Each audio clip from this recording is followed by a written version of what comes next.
Pour Rome, pour le palais Farnèse, c'est le siège de l'ambassade de France. Aujourd'hui même s'ouvre là-bas une exposition unique dans ce haut lieu de la Renaissance. En fait, c'est pour montrer le savoir-faire, le travail, les œuvres de designers français. Du coup, est-ce qu'on peut appeler ça une exposition? Question posée à François Baudonnet. Bonjour François, si c'est pas une expo, c'est quoi alors?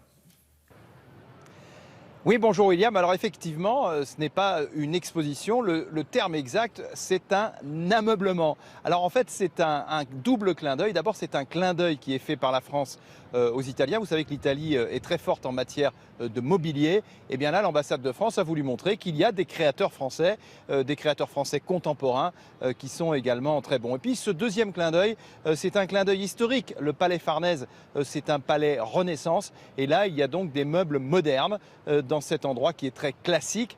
Regardez le reportage que nous avons réalisé avec Élise Laperdrie et Alexandra Vieira.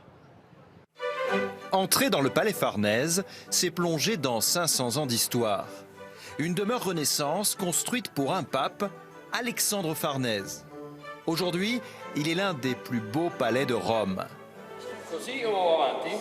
Dans ce lieu d'ordinaire si paisible, depuis 48 heures, c'est le branle-bas de combat, avec l'installation de meubles contemporains. Et la locataire des lieux, Madame l'ambassadrice, Venez m'aider, Pierre. fignole elle-même les derniers détails.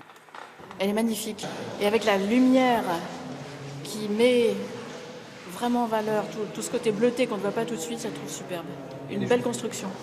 Pendant 3 mois, une cinquantaine de meubles de créateurs français vont côtoyer l'architecture du XVIe siècle.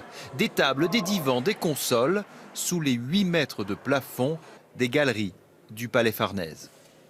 Si les pièces sont petites et basses, c'est aussi parce que ça représente des proportions qui sont celles de nos appartements d'aujourd'hui. C'est parfait. On a une architecture très classique de la Renaissance et le classicisme de ces formes voulues par Michel-Ange et de grands architectes se marie très bien. Il y a un beau dialogue avec le contemporain. Et meubler ces grands espaces n'a pas été chose facile. On a décidé de la poser là, au pied de cette statue du faune, qui est assez spectaculaire, mais qui est aussi un peu le point de départ et le point d'arrivée du parcours.